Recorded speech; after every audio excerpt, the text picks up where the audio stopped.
we're talking a lot about building technology that makes us faster, more efficient, and more secure. But there's this question of does it? Have we created processes that actually slow us down, all for naught? Or are they actually slowing us down for the right reasons, to make sure that we kind of check their work? Or kind of a measure twice, cut once sort of approach? Well, Baruch has opinions on this. I do.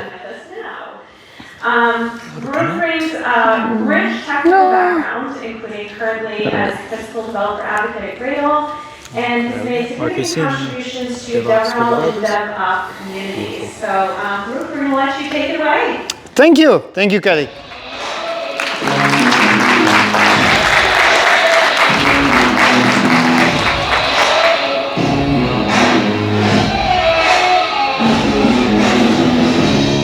All right. So yeah, after lunch, my favorite spot, everybody are in food coma. But yeah, Mark already did some of the shaking for me, so I'll take it from there. Okay, we're going to talk about DevOps. And we're going to figure out, together with you, whether DevOps is something good for developers or maybe not. First of all, how many of you think they know what DevOps is? Well, yeah, okay, but about half, I guess. Yeah, maybe, kinda. Maybe you think you know what it is, maybe you don't. Well, it's been around for 15 years. For something that is so big in our industry and been around for so long, the fact that a lot of people are still not sure what it is astonishing. There is something there that needs to be unpacked. Why aren't we sure what the thing is? It should be that obvious by now. How many people know what LLM is? Everybody, and it's been like, what, half a year, right? And DevOps has been around for 15. All right, let's talk about that. So what are we going to do? I'm going to introduce you to a conspiracy theory. Beautiful one. I hope it will be somewhere here in like maybe living reality or you know, we are intrigued. Definitely not going to this area for sure. But yeah, let's see what's going on. So yeah, conspiracy theory. Hear me out. DevOps is an elaborate plot by the ops people to make us, the developers, work harder. Right? Now, I have proof, which is coming. Okay, so my name is Baruch Sadogurski. I'm at JBaruch everywhere on whatever social media is called this week. Developer productivity advocate with a great company called Gradle. You might be familiar with Gradle as a Gradle build tool, which is, if I remember correctly, to be very nitpicking, is the most popular build tool like in the world right now, if we don't consider package managers, build tools, or something like. Anyway, it's great.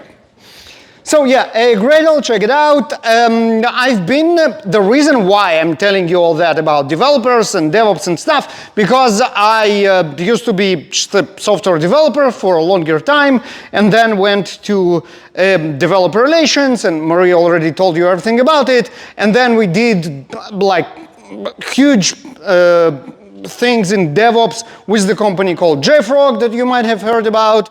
And now I went kind of back to engineering with developer productivity engineering and stuff. Anyway, couple of books, DevOps tools for Java developers. That's why I kind of talk to you right now. I studied everything about it, how DevOps and developers interact, and this is why the conspiracy theory, and Liquid Software about how to release software better. It made a point towards DevOps. We're going to talk about that. So the most important slide of this talk is this. If you go to speaking.jbaruch, you will find there the slides. They're already there. The video that I'm shooting right now, considering that I tapped all the keys correctly, we'll see. And all the links for everything, starting with the chart of conspiracy theories that for some reason still doesn't have my conspiracy theory in it, but we're working on it. and many others, and all the links for everything we're going to talk about. To make it easy to remember, it's in the bottom of every slide, right here, speaking.jbaruch, together with the Twitter handle of this conference. When you praise this talk, you will mention them, they will retweet, everybody wins, and a couple of hashtags and what's not. So yeah, as I mentioned, developer right here. Any developers? Everybody, right? Most of you. Any ops people that I need to be aware of and kind of stay away? Okay, yeah, Jeremy. Yeah, well, we're gonna have a talk. Okay, so anyway, I'm a developer originally, and once a developer, always a developer. So I know exactly what I'm talking about. Okay. Exhibit 1, the most important book about DevOps called the Phoenix Project. If you are not aware of this book, you really should take a look at it and read it because it's amazing. It's kind of a rewrite of The Goal, which is another very, very, very important book in engineering in general. It's kind of a rewrite of The Goal for software, and it's a novel about DevOps. Basically, there is the main protagonist that invents DevOps and wins, right, to make it very simple. Now, in order for you to understand why I think that DevOps is a plot of ops people, all we need to do is look no further than the cover of the Phoenix Project. All the main characters of the Phoenix Project are on the main cover. Let's see who's who. So we start with Patty. She's the director of IT service support. She's in ops. And then we have Wes, who's director of distributed technology, ops. He's an ops. And then there is Sarah. She's in marketing, but has ops in the title, so it's ops. And then we have Steve, who is a CEO and CTO. And then we have Dick, who is a CFO. And here's Bill Palmer. He is the protagonist who invents DevOps. And he is obviously VP of IT Ops. He's obviously in Ops. And then we have Eric, who is the board member, and he's the only one who read the goal, and then he kind of read the goal. There is all there. And then DevOps, and all this stuff. And then there's Brad, and he's a lead sysadmin, which is Ops. And then there is John, he's in information security. He was bullied through the entire book, so he kind of hides there in the back. But yeah, okay. Anyone notice anything here? What's going on? No developers, right? The most important book about DevOps, and there are no developers. Well, there are developers through the book, and let me tell you, they are not pictured in the best of lights. Those are the lazy bastards who kind of work 9 to 5 and then drop their pen or their keyboard or whatever and just go home. Right? This is they're not the good guys in the story. Well, eventually they become, but they don't start like that. So yeah, there's that. They teach us. Who teaches about DevOps? Who teaches us about DevOps? We can check in Google who are on the top search of Google who teaches us about DevOps. That will be our Amazon Web Services, which is an ops platform, and it will be Atlassian, which is a very DevOps company, and then it will be GitLab, and they sell you something that is called DevOps in a box or automated DevOps or something like that. And then it will be Microsoft, which was their Azure is an ops platform. Who else? TechTarget, journalist, fine, Wikipedia, okay. Synopsys, that's observability platform, which is very ops. And then Logs.io, another observability platform, very ops. IBM here in the bottom, they try to do a DevOps platform as well. So yeah, I mean, everybody who teaches DevOps are ops companies. So, I mean, it's pretty obvious by now. Now, the question is why? Why ops people are so obsessed with selling DevOps ideas to us? You might think, follow the money. This is what people usually do. First of all, how a Linux system administrator shift their career to DevOps? Well, Quora is obviously a great source for correct answers, as you all know. This one is particularly illuminating because that's a very good answer from DevOps online trainer with tons of years of experience. And they go like, okay, learn Linux fundamentals, which is ops, and then cloud computing, like some cloud, and then DevOps fundamentals, so read the DevOps, the Phoenix project, and then something, and then basically learn something that is called Gits. And basically, if you learn something that is, I mean, you're a system administrator, you learn Gits, and next thing you know, you are a DevOps engineer, which is pretty cool, I think.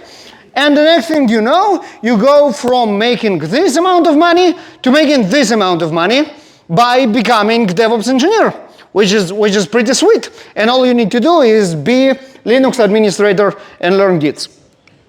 Now, next thing you know, even now with all the economic downturn and what's not, there are only 20,000 open positions for DevOps engineers in the United States, which is pretty sweet considering all the layoffs and everything that's going on. And then, next thing you know, hey, let's make money out of certifications. AWS Certified DevOps Engineer, which is also pretty good way to earn money from everybody wins, right? AWS teaches people what DevOps is, like learning Gits and stuff. And then those people make more money, and I guess everybody are happy. But the thing is, that's not the real reason.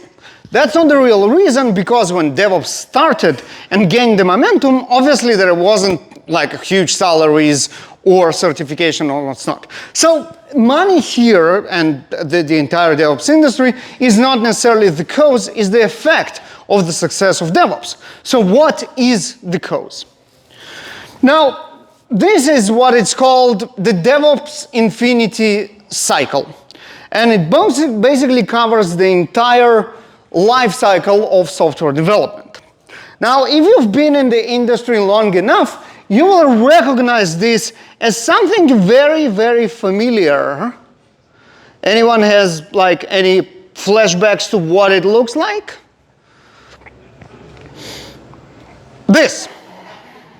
Right, this is another cycle, and this is a it looks a lot like that. So we also have plan and code and build and test, which is something that all the developers do. With the other half of release, deploy, operate, and monitor. It looks like someone had this idea, how about we take what developers do, and then we take what the ops do, and stick them together and say, hey, developers, this is all your responsibility now. You not only do this part, but yeah, go ahead and do this part as well, because, you know, DevOps. More proof. State of DevOps report. The most important kind of source of the state of DevOps in the world. Now, this is a screenshot from a very, very old one, I think like maybe almost 10 years ago. And the reason why it's here, the numbers are completely different now, is that what I want to show you here is what are the important metrics for people to measure DevOps. And you can see here how new work in caps and like kind of on a blue background is here the first one, like the major thing. And it actually makes perfect sense because this is where the money is, right? When we engineers work on new work, this is very important, much more important than the other stuff, which is like whatever it is, the rework is, like unplanned work and rework, and remediating issues, etc., right? So in customer support. So we want more new work and less everything else, which is fine. The real question is, how do DevOps people define what new work is? And for that, we read through the report and we find stuff like planned work. Planned work is the new work. Business projects and new features. And we're like, that looks good, that makes sense. But then when we look at other type of work, it starts to be weird. Internal project, server migrations, software updates, and so on. And we go like, And then changes, driven by feedback on completed work, perfect. And then unplanned work, support escalations and emergency outages. I mean, it's very nice, but it has really nothing to do with us, the developers. Our types of work are new features, which is writing code, refactoring, which is writing code, and fixing bugs, which is writing code. No unplanned outages or service escalations and all this kind of stuff. Again, we look at the DevOps report and we see that even the language is all about ops. It's not about dev in any way. So I think by now it's pretty clear that DevOps is an elaborated plot of ops people to make us, the developers, work harder, right? All right. But what is our work of the developers? There are many definitions, and one of them is this software craftsmanship. It has a lot of issues, especially because of the personalities of people who wrote it, and like it's a one big ball of mess. But the concepts and the message is right. And as developers, you will probably agree, again, with the message of this manifest. We want well-crafted software, we want steadily add value, we want community of professionals, and we want productive partnerships. All those are very correct words. And if we kind of look at it real good and break it down, we can come up with a list of software craft person definition of done. What is work for developers, right? So we got what they want, right? We understood the requirements. And our code is clear, and our code is easy to deploy. We are not enemies of the ops people. We want them to have a breeze when deploying our software. Our software has to be very easy to deploy, and non-functional requirements met, like stuff like security and performance and everything else. And then we didn't incur new technical depth. Maybe we even get rid of some old one. Our tests are passing. The people who are in charge for quality are happy with our quality. And our team lead, who is kind of the representative of the organization, is happy with what we are doing. And the product owner, which is the representative of the customer, is happy as well. This is kind of what we as developers want to happen when we want to say, okay, this feature is done. Agreed? Make sense? Great.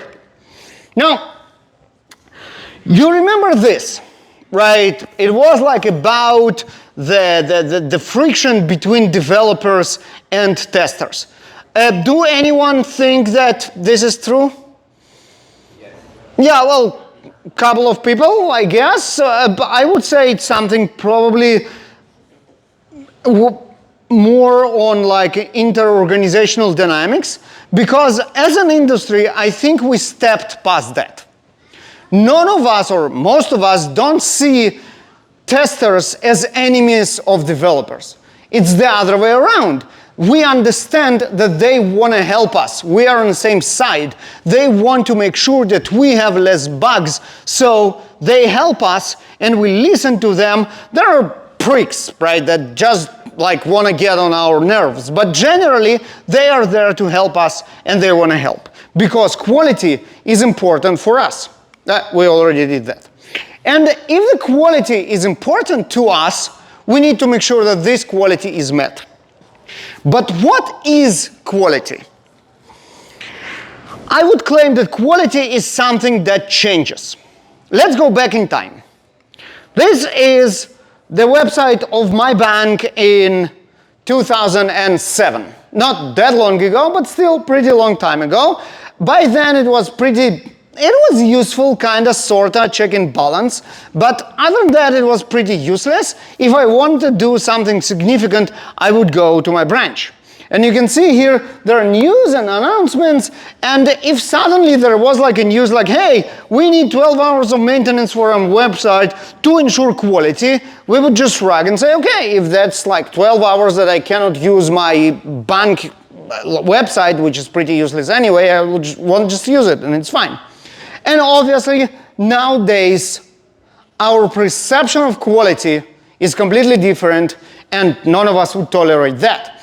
I, for one, changed my bank based on which phone app was more convenient. And this is something that, again, 20 years ago was not even something to consider. Right? And another problem is that code quality is not enough, because we live in the time of explosion of data. And this is a survey done by Seagate, which obviously do storage, so they might be biased and have some interest and have those numbers inflated or what's not. But even if we kind of be very, very careful about those numbers, I mean, 275 zettabytes is a lot. What is big data for us now? Which units? When you think about big data, what will be? Petabyte, right? Petabyte is a lot, right? Now, zettabyte is not the next one. I forget what's the name of the next one after petabyte. Exabyte. So zettabyte is after exabyte. This is really a lot of data. And what it means is that even the smaller companies now go into the area in which it's absolutely impossible, or maybe possible, but definitely not feasible, creating staging environments which will represent production environments close enough to be sure that what we are testing is exactly what is going to run in production based on data alone. It's just too expensive. Which means that a stage server, as we knew and loved it, is dead. If we cannot reproduce our production environment on our staging server doesn't make any sense. It was nice when it lasted no more. Now, what do we do if we don't have to the staging server to test? What do we do? We obviously test in production. And there is an entire industry of testing in production, and what I love about them is how crystal clear what they are doing is by looking at their terminology. It's called canary deployments, and you know the story about canary. It's the bird that they let go into the coal mines to see if there is too much of the CO2 gas, and the way they knew if its canary died. Right, so canary deployment that is deployed toward you means that you are the canary, and if something is wrong, you're probably going to die, but it's good for them because they will know. Now, but my favorite is, where is it? I need to find it. It's somewhere here. Blast radius. Blast radius is beautiful. It means we're going to throw something in production. It is going to blow up for sure. The only thing that we're gonna do is try to minimize the blast radius. So yeah, we're going to test in production and people are going to suffer, but if for us the developers, production matters, it means that quality matters. It means that the only place we can see how many people were casualties over blast radius is in production. So it means that we have to be there when our software goes to production, and that means we need to be on call because we do a rollout at 3 a.m. in the morning, and then, all the hell broke loose because blast radius. We need to be there. This is our code. This is our quality. This is our responsibility. So now we have a new item in our software craft person definition of done, which is it is DevOps ready. Now, what does it mean DevOps ready software? Also sometimes called cloud native. It's not exactly the same, but it's pretty close. It means that we know how our software is deployed in a very clear deployment plan, and our build is very stable and very fast because, you use Gradle, obviously. And then our code is as stateless as possible because state is messy when we do deployments, upgrades, and downgrades. And then our code starts fast and dies fast because we might need to restart a couple of times because, you know, everything is in ruins and we need to redeploy and this kind of stuff. Observability, we actually know that we have a problem sooner than people start complaining on Twitter. We use feature flags so we can just turn off one of the parts of the website that doesn't work. Backwards and forwards compatible. We have microservices. We might end up in downgrading a part of our software when other software is on a further version. So forward compatible is a big deal. Event streaming, etc., etc. So basically, this is what it means to have our software DevOps ready.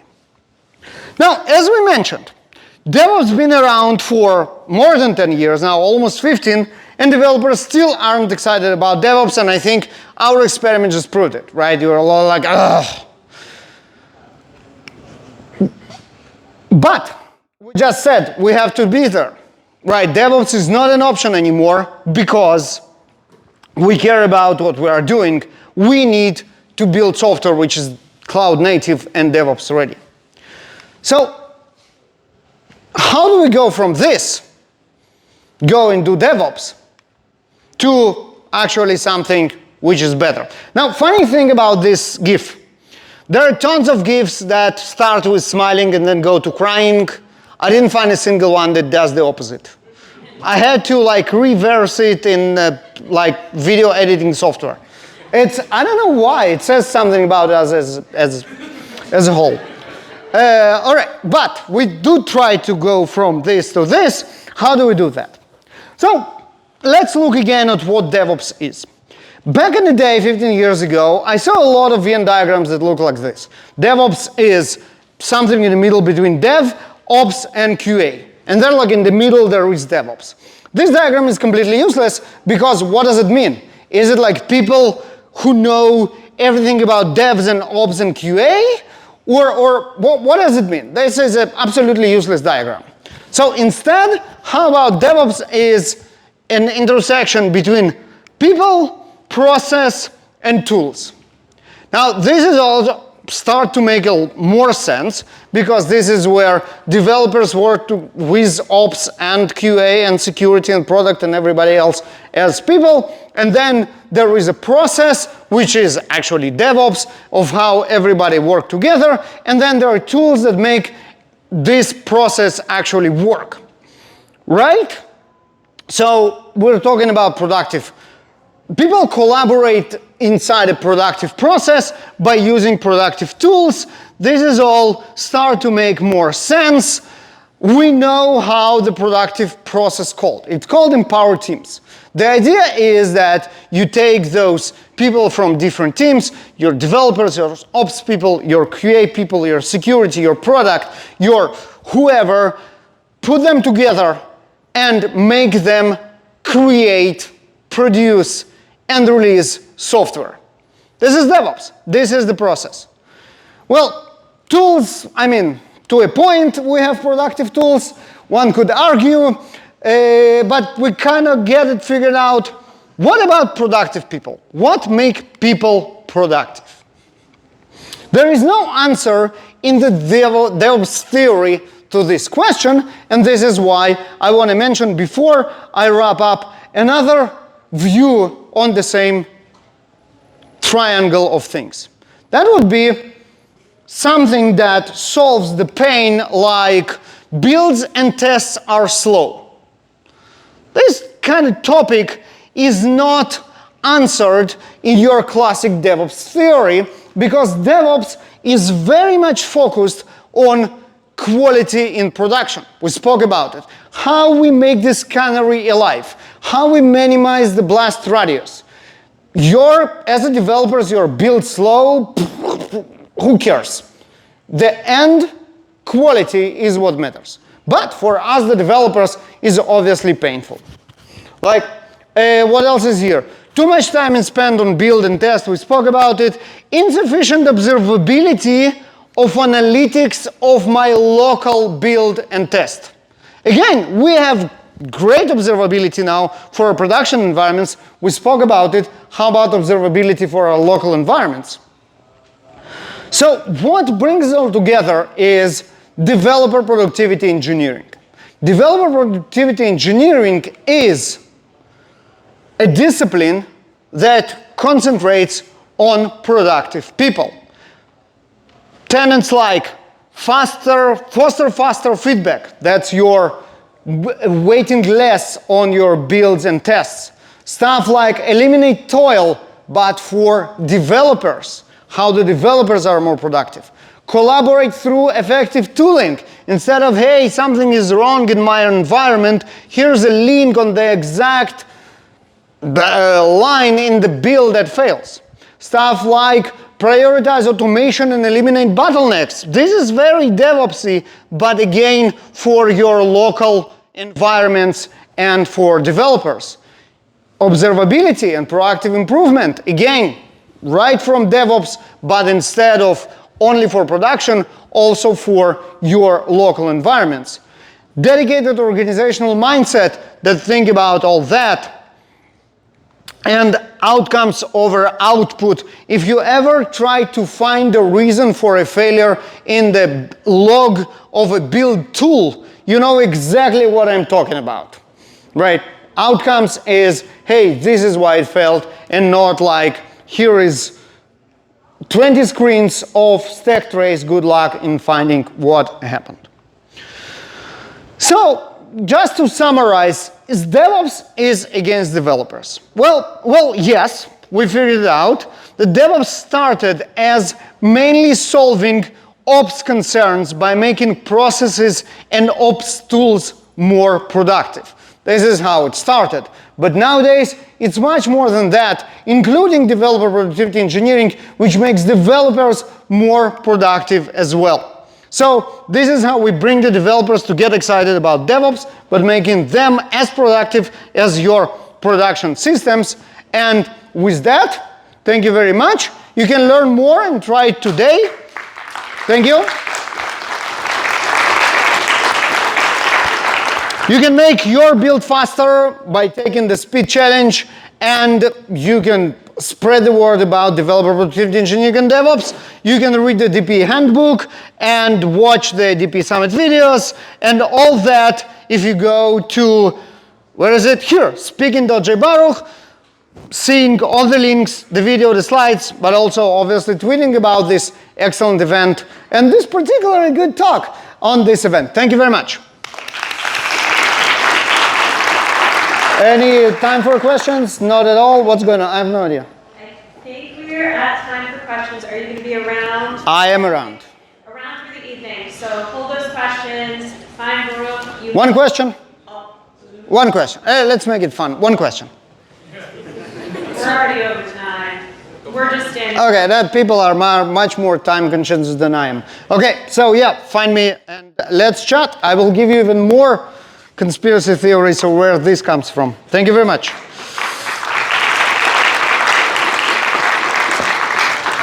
Alrighty. If that session reminded us of one thing, is that tension between Dev and DevOps is humans. We have big feelings. Who had big feelings coming out of that session? You're like, oh, I can definitely feel that. And so it's really beautifully timed that the next session is actually and Thank you. really Are you guys still here? Human the tech equation.